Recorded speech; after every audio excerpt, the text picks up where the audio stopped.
Hello दोस्तों, मेरा नाम है विकास। मैं हूं आपका बेयर। आप सबका स्वागत करता हूं मेरे चैनल में जिसका नाम है इन्फो बेयर। दोस्तों, आज हम लोग बात करने वाले हैं मार्केट के बिग बुल की, जिनका नाम है राकेश झुनझुनवाला, जो काफ़ी पुराने प्लेयर है स्टॉक मार्केट ट्रेडिंग में और इन्वेस्टिंग में।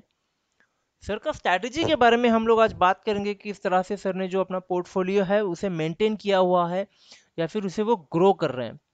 काफ़ी गलतियां हम लोग करते हैं हमारा पोर्टफोलियो मैनेज करने में। कभी कभी स्टॉक जहाँ पे खरीदना चाहिए हम लोग बेच देते हैं, जहाँ पे बेचना चाहिए वहाँ पे हम लोग खरीद लेते हैं। इसकी वजह से हमारे पोर्टफोलियो में ग्रीन से ज़्यादा रेड कलर काफ़ी ज़्यादा दिखाई देता है और लॉस हमेशा हम ही करते हैं। और जो होशियार लोग होते हैं ये हमेशा प्रॉफिट करके निकल जाते हैं। जब भी मार्केट को पंप किया जाता है हम लोग को लगता है कि मार्केट यार काफ़ी ऊपर जा रहा है, हमें इसे खरीदना चाहिए, और इसी लालच में हम लोग इसे खरीद लेते हैं। और जब भी हम लोग खरीदते हैं मार्केट गिर जाता है और ये बड़े लोग होते हैं ये बेच के निकल जाते हैं। तो जब सर नए थे, राकेश सर जब भी नए थे तभी भी ये चीज़ें होती थी, काफ़ी बड़े पैमाने पे हुआ करती थी ये चीज़। तो इन्होंने भी अपनी एक स्ट्रैटेजी बना ली कि कब किस तरह से चीज़ों को जो है हैंडल किया जा सकता है, और जो नए इन्वेस्टर्स हैं, नए ट्रेडर्स से यहाँ से कुछ इनसे सीख सकते हैं। तो चलिए देखते हैं दोस्तों स्टार्ट कैसे हुआ था करियर राकेश झुनझुनवाला का, और उन्होंने किस तरह से ये जो अपना इतना जो प्रॉपर्टी है बिल्ड किया। दोस्तों, राकेश झुनझुनवाला से जब पूछा गया कि उनके क्या होते हैं स्टॉक गुरु कौन है, किनसे वो सीखना पसंद करते हैं, तो उन्होंने जो नाम लिया था वो था राधा किशन दमानी का। जी हाँ, जिनका डीमार्ट है। राधा किशन दमानी बहुत ही पुराने प्लेयर हैं ये भी स्टॉक मार्केट में। सिर्फ डीमार्ट इनकी इन्वेस्टमेंट नहीं है, इनके काफ़ी सारी इन्वेस्टमेंट्स हैं। मेरे ख्याल से कुछ 84,000 करोड़ का इनका पोर्टफोलियो है, जो काफ़ी बड़ा पोर्टफोलियो माना जाता है। और उनसे ही इंस्पायर्ड होकर राकेश झुनझुनवाला ने जो है अपनी पोर्टफोलियो बनानी स्टार्ट की थी। तो दोस्तों ये एक ऐसे बंदे थे राकेश झुनझुनवाला जो खुद को ट्रेडर और इन्वेस्टर दोनों भी बोलते हैं। और हाँ, ये ट्रेडर और इन्वेस्टर दोनों है। इनके इन्वेस्टमेंट्स भी है और इनके ट्रेड्स भी इन्होंने काफ़ी ज़्यादा लेकर के रखे हुए हैं, और हमेशा एक प्रॉफिटेबल ट्रेड करने पे ये बिलीव करते हैं। राकेश झुनझुनवाला सर 5,000 का दोस्तों अमाउंट लेके ये जो है ये मार्केट में आए थे। और तब से लेके आज तक जो ट्रेडिंग और इन्वेस्टिंग का फॉर्मूला यूज करके इन्होंने जो अपना प्रॉपर्टी खड़ा किया है वो आज काउंटिंग होता है अप्रॉक्स 17,000 करोड़ का। 5,000 करोड़ से 17,000 करोड़, बहुत बड़ा लेवल है दोस्तों, बहुत बड़ा लेवल आज उन्होंने हासिल करके रखा हुआ है। किस बेसिस पे इतना जो अमाउंट उन्होंने ग्रो किया है, क्या स्ट्रैटेजी यूज की, क्या मिस्टेक्स उन्होंने नहीं की। ऐसे नहीं है कि जो पहले दिन आए और तब से वो पैसा बनाने लग गए, ऐसे नहीं होता है। जब उनसे ये बात पूछी गई तो उन्होंने भी बोला कि हाँ यार, मैंने भी काफ़ी सारी मिस्टेक्स की, काफ़ी बार मेरा पैसा गया भी, डूबा भी। और अगर आज की कंडीशन में देखेंगे तो उनका पोर्टफोलियो में भी काफ़ी सारा रेड कलर दिखाई दे रहा था। बट अगेन उन्होंने अपना दिमाग लगा के, स्ट्रेटजीज लगा के उस रेड कलर को जो है वो ग्रीन में टर्न किया है। मैं आपको पोर्टफोलियो भी दिखाऊंगा राकेश सर का कि क्या वहाँ पे कौन से शेयर्स उन्होंने लेके रखे हुए हैं, उनका आज का करंट सिनारियो क्या है। अगर आपको पता होगा कि टाइटन के काफ़ी सारे करोड्स ऑफ शेयर्स उन्होंने पिछले हफ्ते या पिछले महीने में बेच दिए थे, और उसके बाद जो है टाइटन स्टार्टेड गोइंग डाउन। तो वहाँ पे एक अच्छा खासा लॉस उन्होंने होने से बचा लिया अपने आप को। तो यही बात करेंगे किस तरह से रोक सकते हैं लॉस को और किस तरह से बढ़ा सकते हैं प्रॉफिट को। जब बात करते हैं शेयर मार्केट की, तो पहली चीज़ सर हमेशा बात करते हैं एक माइंड सेट की, कि आपके पास एक माइंड सेट होना चाहिए कोई भी ट्रेड लेने से पहले। देखिए हमारी ना दोस्तों एक हैबिट होती है कि हम लोग 10 ट्रेड जब भी लेते हैं तो हम हमेशा सोचते हैं कि भाई मेरे 10 ट्रेड जो है वो प्रॉफिट वाले होने चाहिए। तो ऐसे बिल्कुल भी नहीं होता, ऐसे नहीं होगा, और ये आप कभी कोशिश भी ना कीजिएगा इस चीज़ की। आप हमेशा यही गलती करते हो, 10 ट्रेड लेते हो, सोचते हो यार 10 के 10 प्रॉफिट में आ जाएंगे। नहीं होता दोस्तों। दूसरी चीज़ आप करते हो यहाँ पे स्टॉप लॉस। आप कभी स्टॉप लॉस नहीं लगाते हो। हम हमेशा क्या सोचते हैं, जब शेयर हम लोग 25 रुपए में खरीद लेते हैं और ये सोचेगा कि ये 30 तक जाएगा, या 32 तक जाएगा, 30 40 50 तक जा सकता है। लेकिन हम लोग ये कभी नहीं सोचते कि यार ये 30 रुपए का शेयर है, ये 25 पे भी जा सकता है, या फिर ये नीचे 22 जा सकता है, 20 जा सकता है, 10 भी हो सकता है, जीरो भी हो सकता है। ये हम लोग कभी नहीं सोचते, ये सोचना बहुत ज़रूरी है। प्रॉफिट के साथ में रिस्क, ये बहुत इंपॉर्टेंट वर्ड आ जाता है, इसको आपको हमेशा कंसिडर करना ही है। आपको ट्रेड लेने के समय स्टॉप लॉस कंसिडर करना ही होता है। नेक्स्ट होता है दोस्तों ओवर ट्रेड। ओवर ट्रेड क्या चीज होती है? जब भी मैंने बोला कि 10 ट्रेड आप ले रहे हो, अगर आप मार्केट में नए हो तो आप एक ट्रेड लो दिन का, दो ट्रेड लो दिन के, उससे ज्यादा ट्रेड आपको नहीं लेना है। ये आपके लिए बन जाता है ओवर ट्रेड अगर आप एक्सपर्ट नहीं हो, क्योंकि एक साथ हर जगह पे ध्यान देना आपके लिए पॉसिबल नहीं है। काफी सारे कैलकुलेशंस होते हैं, वो सब करना जरूरी है, तभी जाके वो ट्रेड एग्जीक्यूट होता है। और आप ब्लाइंडली अगर ट्रेड ले रहे हो या फिर किसी के टिप्स के हिसाब से ट्रेड ले रहे हो, स्टार्टिंग नॉलेज के हिसाब से ट्रेड ले रहे हो, तो आपको एक या दो ही ट्रेड दिन में करने हैं। स्टार्ट कीजिएगा पेपर ट्रेड से, अगर पॉसिबल है तो पेपर ट्रेड ही कीजिएगा। उसके बाद में स्टेप बाय स्टेप आप ट्रेडिंग स्टार्ट कर सकते हैं। दूसरा है क्विक ट्रेड। अभी दोस्तों होता क्या है, पहला मैंने ट्रेड लिया, स्टॉप लॉस हिट हो गया, 500 रुपए का लॉस हो गया स्टार्टअप लेवल पे, मुझे वो लॉस रिकवर करना है तो मैं फटाक से दूसरा ट्रेड ले लेता हूँ, थोड़ा सा ग्रीन कैंडल देख के या थोड़ा रेड कैंडल देख के। ये नहीं करना है। देखिए, क्विक ट्रेड आप 5 या 10 मिनट की कैंडल पे क्विक डिसीजंस नहीं ले सकते अगर आप एक्सपर्ट नहीं है। एक्सपर्ट काफी सारी चीजें कंसीडर करने के बाद ही ट्रेड लेते हैं, और वो भी क्विक ट्रेड लेने से कतराते हैं, तो आप भी क्विक ट्रेड ना ले। अभी ये 2-3 रीजन है दोस्तों, ये सब गलती आपको पता है 100 में से 70 तो 80 लोग, मतलब 100 में से 70 to 80% लोग जो है ये गलती करते हैं। और उसकी वजह से जो 100% में से मार्केट में पैसे कमाने वाले लोग हैं वो 10 या 20% ही है। 80% लोग हमेशा लॉस में रहते हैं। हमेशा वो टिप्स ढूंढेंगे, ट्रिक्स ढूंढेंगे, इसके पीछे भागो उसके पीछे भागो, ऐसे मत करो। आप सीखो, पेशेंस रखो। तो अभी ये सब गलतियों पे सर क्या बोलते हैं उसके बारे में भी देखते हैं हम लोग।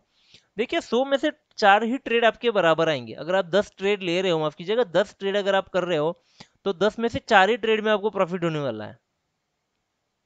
तो आपको वो चीज समझनी है कि मेरे 10 के 10 ट्रेड भाई सही नहीं आने वाले हैं, 10 में से 4 ही ट्रेड मेरे सही आने वाले हैं। तो ये एक माइंडसेट में रख लीजिए, 10 ट्रेड में से 4 ट्रेड हो जाएंगे एग्जीक्यूट, आपको बाहर निकल जाना है। कोई भी ट्रेड लगाने से पहले आपको पहली चीज लगानी है, वो उस ट्रेड की है स्टॉप लॉस। अगर मैं 30 रुपए का शेयर ले रहा हूँ, एक्सपेक्ट कर रहा हूँ ये 40 तक जाएगा, तो मुझे नीचे भी वो एक्सपेक्ट करना है कि ये 25 पे भी आ सकता है, क्योंकि मार्केट को कभी कोई प्रेडिक्ट नहीं कर सकता। ना वो राकेश झुनझुनवाला है, ना राकेश राधा किशन दमानी है जो मार्केट को जो है प्रेडिक्ट कर सके। तो आपको यहाँ पे भी एक स्टॉप लॉस लगा के रखना है, और जब भी स्टॉप लॉस हिट होता है, अगर 25 रुपए स्टॉप लॉस हिट होता है, तो आपको ट्रेड से एग्जिट जो है वो कर लेना है, और वापस से आपको कोई ट्रेड उसमें नहीं करना है जब तक आप वापस से मार्केट को समझ ना ले, स्टडी ना करे, टेक्निकल एनालिसिस ना करे, आपको ट्रेड नहीं लेना है। Never over trade. आपको कभी भी ज्यादा ट्रेड नहीं करना है मार्केट में। 10 ट्रेड बहुत ज्यादा होते हैं। अगर आप फ्रेशर हो, नए हो, सीखना चाहते हो, सीखने के लिए आओ, एक दो ट्रेड दिन के बहुत है आपके लिए। ठीक है, 10 ट्रेड मतलब बहुत ज्यादा स्टडी करनी होती है, बहुत ज्यादा टेक्निकल एनालिसिस होता है इसमें, तो आपको ये नहीं करना है। क्विक ट्रेड तो आपको करना ही नहीं है। फटाक से आप डिसीजन लेने के लिए आप एक्सपर्ट नहीं हो, आप मार्केट को प्रेडिक्ट नहीं कर सकते। एक कैंडल दो कैंडल से डिसीजन नहीं लिया जा सकता। कैंडल 5 मिनट की होती है, 10 मिनट की, 15 मिनट की, दिन से लेकर महीने तक का कैंडल आता है। आप जब तक नहीं समझ पाओगे ये पूरे कॉन्सेप्ट्स क्या होते हैं, आप नहीं कर पाओगे।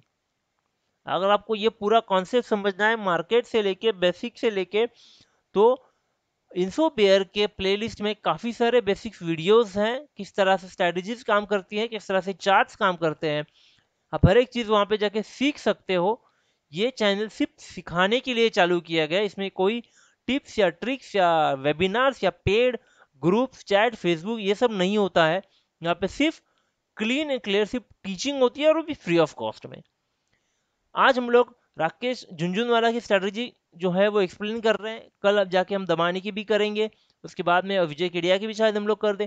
तो आपको स्ट्रैटेजीज हम लोग सिखाएंगे जो आपके बजट में बैठता है, जो आपको माइंडसेट में बैठता है, उसे फॉलो कीजिएगा।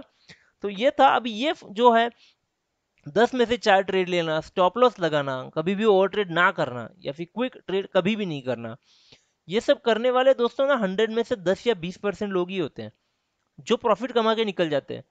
मतलब अगर ये प्रॉफिट कमा रहे हैं, मतलब यार दोस्त आप लोग लॉस कर रहे हो ना, तभी तो ये लोग प्रॉफिट कमा रहे हैं।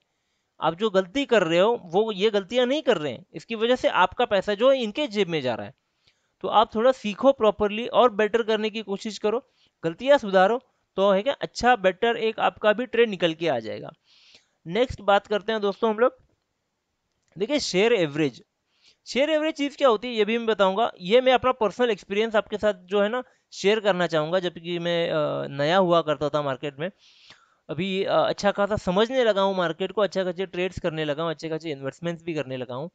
तो ये मेरा पहला गलती था यस बैंक में, जो मैंने किया था वो पर्सनल आपके साथ शेयर करूंगा मैं, जो यहाँ पे एक फिट फिट बैठता है इस एग्जाम्पल में।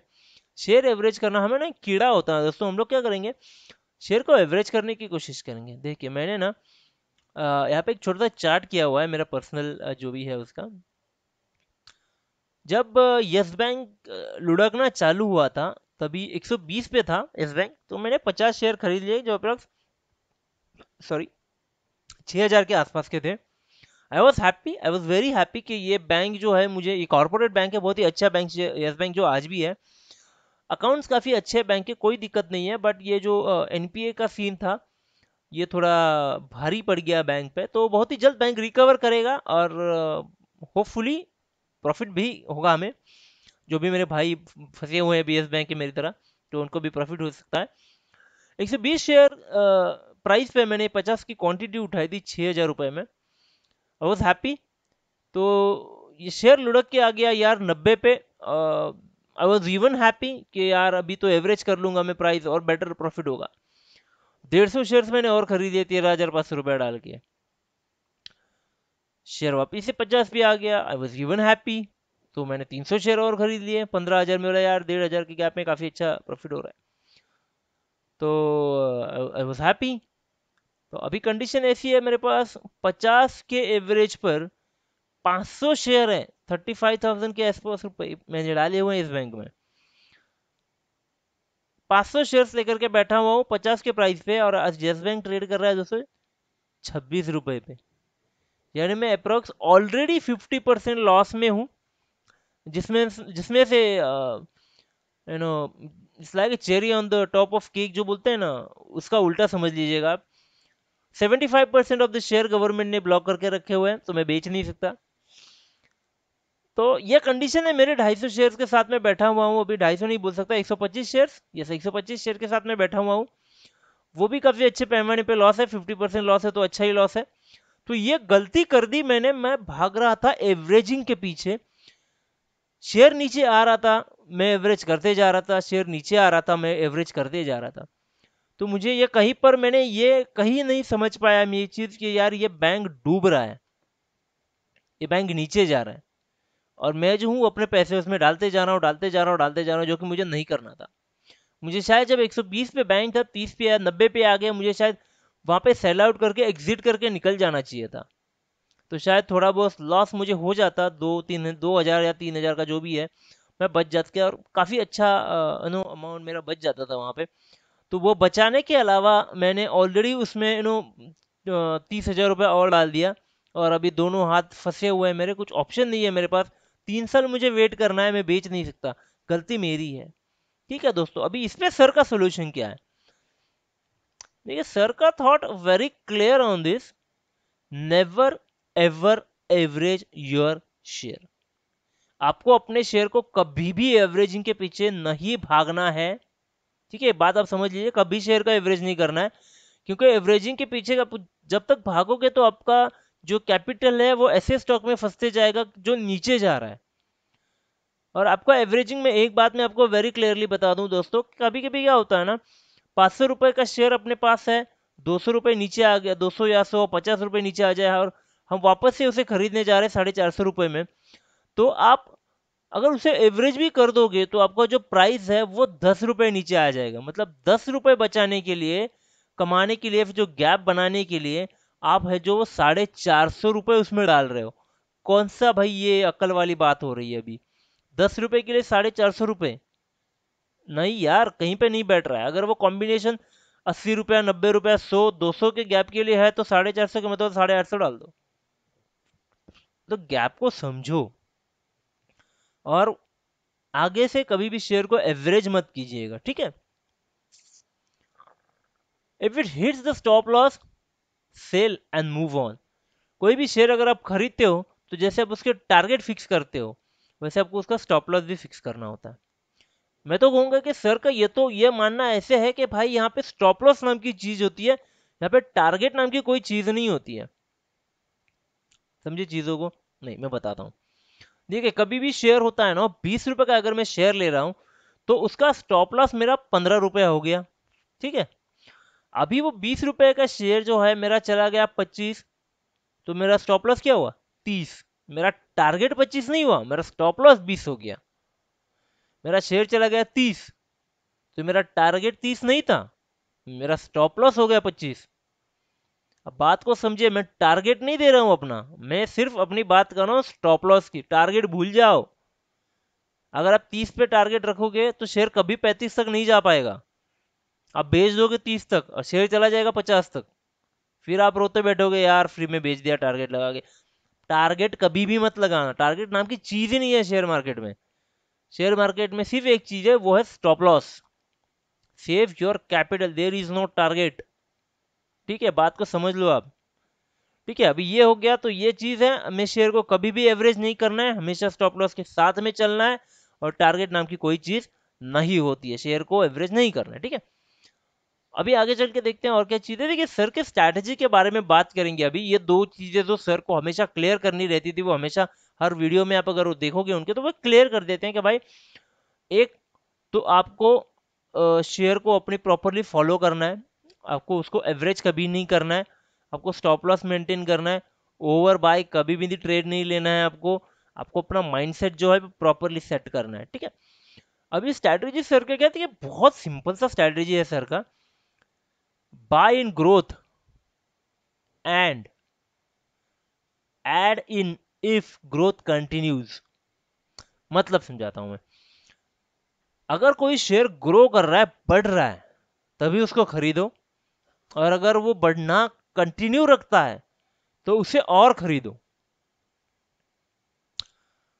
जनरली उसका सेकंड पार्ट भी पहले देख लेते हैं, टू रादर देन मैं इसको अच्छे से एक्सप्लेन करूं आपको। और दूसरा part, the part of the second is by in fall and never average. दोस्तों यहाँ पे सॉरी, थोड़ा मेरे से गलती हो गया। यहाँ पे सेल लिखना था, मैंने गलती से बाय लिख दिया यहाँ पे। तो sell in fall and never average, ऐसी बात है ये। तो बाय इन ग्रोथ, अगर शेयर बढ़ रहा है तो आपको उसे खरीदना है, अगर ये बढ़ना कंटिन्यू कर रहा है तो आप उसे और खरीदेंगे, ताकि जो आपका यहाँ पे होने वाला जो एवरेज है ये मैटर करेगा। नीचे जाने नीचे जाने वाले शेयर को कभी भी एवरेज मत कीजिएगा, हमेशा ऊपर जाने वाले शेयर को एवरेज करने की कोशिश कीजिएगा, क्योंकि जो ऐड होने वाला शेयर है वो प्रॉफिट ऐड करेगा, ना कि लॉस ऐड करेगा, ठीक है।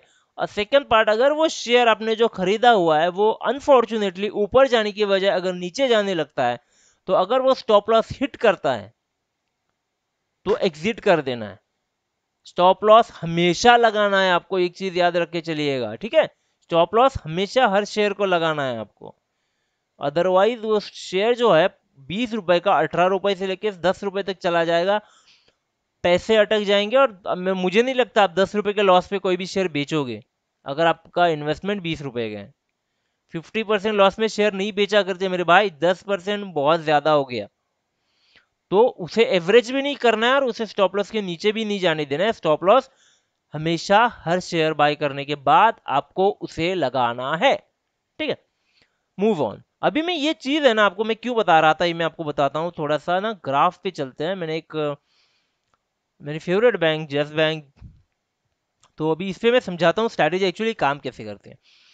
देखिए, मैंने मार्कर्स भी ऑलरेडी यहाँ पे लगा के रखे हुए हैं, तो चाहिए तो मैं इसको निकाल देता हूँ, तो क्या हमें बेटरली समझ में भी आएगा।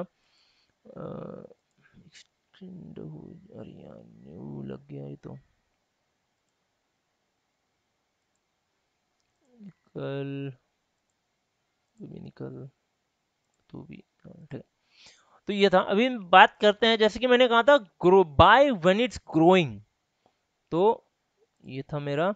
यहाँ पे देखिए, ये स्टॉप लॉस हिट होगा, छोड़ दिए यहाँ से बात करेंगे। ये ग्रो कर रहा है, मैंने चेक किया, ठीक है ग्रो कर रहा है, ग्रो कर रहा है, मैंने चेक किया, दूसरे दिन भी ग्रो कर रहा है, तीसरे दिन थोड़ा मैंडेस हुआ तो मैंने क्या किया, यहाँ से बाय किया इसको। ग्रो कर रहा था शेयर, मैंने बाय किया इसको, मेंटेन रखा, क्योंकि मैंने कहा था टारगेट नहीं होता है शेयर के लिए, ठीक है, सिर्फ होता है स्टॉप लॉस। दूसरे दिन भी ठीक है अच्छी तरह से ग्रो किया, तीसरे दिन भी अच्छी तरह से ग्रो किया ये शेयर। तो मैं इसको ग्रीन कर देता हूँ ताकि ये लगे थोड़ा ग्रो, हाँ ठीक है ये ग्रो है, ठीक है। अभी दूसरे दिन क्या हुआ, अभी ये मैंने मैंने अपना स्टॉप लॉस लगा दिया इसके ऊपर जो, अभी मैं क्या करूंगा, यहां से मैंने प्रेडिक्ट करना चालू कर दिया, मेरा स्टॉप लॉस था अपना 2.5%, क्योंकि शेयर का ग्रोथ ज्यादा नहीं है, तो शेयर उतना ही रखा था मैंने, स्टॉप लॉस भी उसका उसने हिसाब से ही था, तो मेरा स्टॉप लॉस था 2.5%। तो मैंने क्या किया, ये शेयर जब यहाँ पे आया, इसको नहीं लगाएंगे हम लोग, इसको लगा देते हैं इसको, ठीक है। तो ये शेयर जब यहाँ पहुंचा तो मैंने इसको क्या कर दिया, सेल कर दिया, क्योंकि मेरा स्टॉप लॉस था, शेयर बढ़ते गया मैंने स्टॉप लॉस बढ़ाया, शेयर बढ़ते गया मैंने स्टॉप लॉस बढ़ाया, फिर शेयर बढ़ा मैंने फिर स्टॉप लॉस बढ़ाया। लेकिन जब शेयर गिरने लगा और मेरा जो लास्ट कैंडल था जब उसको क्रॉस कर दिया तो शेयर क्या हो गया, बेरिश हो गया, ठीक है, शेयर बेरिश मोड में चला गया और मेरा जो टारगेट था जो हिट हो गया और मैं शेयर से एग्जिट कर गया। अगर मैं एग्जिट कर रहा हूं अभी, जब एग्जिट करने के बाद भी मैंने खरीदा यहाँ पे दोस्तों, ठीक है समझ लीजिएगा, मैंने खरीदा जो है यहाँ पे मैंने खरीदा है और बेचा मैंने यहाँ पे है, तो अभी ये जो है कुछ 25 रुपया है और बेचने का मेरा प्राइस था ये 28 रुपया, मतलब तीन अप्रोक्स तीन, 28 91 सॉरी 28 तो 29 रुपया पकड़ के चलते हैं। मतलब ये स्ट्रैटेजी से मैंने कमाए 4 रुपया सेफ साइड, ठीक है। ऊपर गया था शेयर, ठीक है 30 रुपया, तो 1 1.5 रुपए का जो है वो लॉस हो गया, दैट इज ओके, बट मैंने कमाया 4 रुपया। 4 रुपए के हिसाब से अगर मैं 100 शेयर खरीद के मेरे 500 शेयर से, तो उसी के हिसाब से कैलकुलेशन कर लेते हैं, 500 शेयर्स के 4 रुपए के हिसाब से मैं कितने कमा रहा हूँ, 2,000 रुपया हो गया मेरा, I am happy with it, 2,000 रुपया, ठीक है ना। तो ये था स्ट्रैटेजी, बढ़ते बढ़ते बढ़ाएंगे, गिरते गिरते बेचेंगे, ठीक है, याद रखिएगा। बढ़ते बढ़ते ये दो कैंडल मैंने कंफर्म किए यहाँ पे, मुझे यहाँ पे लगा बढ़ रहा है बाबा, ठीक है, मैं दूसरे दिन भी देखा बढ़ रहा है बाबा, ठीक है, तो बढ़ते बढ़ते खरीद लिया और गिरते गिरते बेचा। देखिए यहाँ पे दिखाता हूं मैं, गिरते गिरते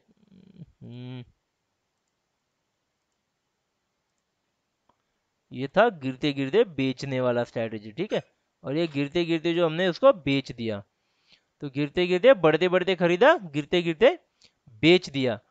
तो ये था बढ़ते बढ़ते खरीदा, buy in growth and add in if growth continues, और यहाँ पे है sell in fall and never average, अगर मैं वहां पे एवरेज करके बैठ जाता तो यार मुश्किल में पड़ जाता, ठीक है। तो ये था स्ट्रैटेजी दोस्तों, अगर आप भी आपने अभी भी इन्वेस्टमेंट स्टार्ट नहीं किया हुआ है तो आपको इन्वेस्टमेंट जरूर स्टार्ट करना चाहिए। ट्रेडिंग से आप पैसे कमा सकते हो, लेकिन वो कमाए हुए पैसे को आप इन्वेस्ट कर सकते हो एक ब्लू चिप कंपनीज के शेयर्स में, जो कि एक लॉन्ग टर्म इन्वेस्टमेंट होता रहेगा और आपका पैसा आपके लिए हमेशा काम करता रहेगा।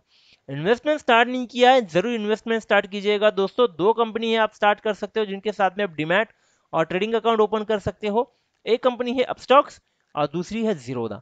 दोनों भी कंपनी है डिस्काउंटेड ब्रोकर्स हैं। डिस्काउंट ब्रोकर जो होते हैं वो अच्छी तरह से आपको जो है सर्विसेज भी दे सकते हैं, उनके चार्जेस भी कम होते हैं और ऑनलाइन अवेलेबल है, मोबाइल एप्लीकेशंस है, सर्विसेज है। मैं खुद जीरोदा यूज़ करता हूँ, जीरोदा को मैं प्रमोट नहीं करूँगा पर मैं यूज़ कर रहा हूँ जीरोदा, काफ़ी अच्छा लगता है मुझे जीरोदा यूज़ करना, सिंपलीफाइड प्लेटफॉर्म है। मेरे कुछ फ्रेंड्स भी है जो अपस्टॉक्स यूज़ करते हैं, सेम दोनों में भी कुछ ज़्यादा फर्क नहीं है, तो आप ज़रूर इसे देखिएगा। तो दोस्तों ये था स्ट्रैटेजी जो है हमारे इंडियन मार्केट के बुल राकेश झुनझुनवाला, जिनके गुरु थे राधा किशन दमानी। हमने देखा क्या गलतियां उन्होंने नहीं करने की हमें सलाह दी है और किस तरह से स्ट्रैटेजी अप्लाई करने में हमें उन्होंने हेल्प की हुई है। देखने की बात यहाँ पे दोस्तों ये है कि राकेश झुनझुनवाला की जो पेमेंट या होल्डिंग कैपेसिटी है वो काफ़ी हद तक बहुत हम लोगों से ज़्यादा है। तो आप उनकी स्ट्रैटेजी फॉलो करने से पहले एक बार अपने जो कंसल्टेंट है उनसे बात कीजिएगा, समझ लीजिएगा चीज़ों को, उसके बाद ही आप सर का स्ट्रैटेजी फॉलो कीजिएगा। किसी भी इन्वेस्टर का फॉलो स्ट्रैटेजी होता है वो फॉलो डायरेक्टली नहीं करना चाहिए, क्योंकि उनका spending capacity, holding capacity, buying capacities जो होती है वो काफ़ी हद तक हमसे अलग हो सकती हैं। तो ये था आज का वीडियो दोस्तों, अच्छा लगा हो तो दोस्तों के साथ जरूर शेयर कीजिएगा, लाइक कीजिएगा और दोस्तों सब्सक्राइब करना ना भूलिएगा, क्योंकि आने वाले वीडियो में हम लोग देखेंगे मिस्टर राकेश दमानी की जो है वो इन्वेस्टमेंट स्ट्रैटेजी क्या है और किस तरह से हम लोग उसका बेनिफिट उठा सकते हैं। दोस्तों सब्सक्राइब जरूर कीजिएगा। Thank you very much.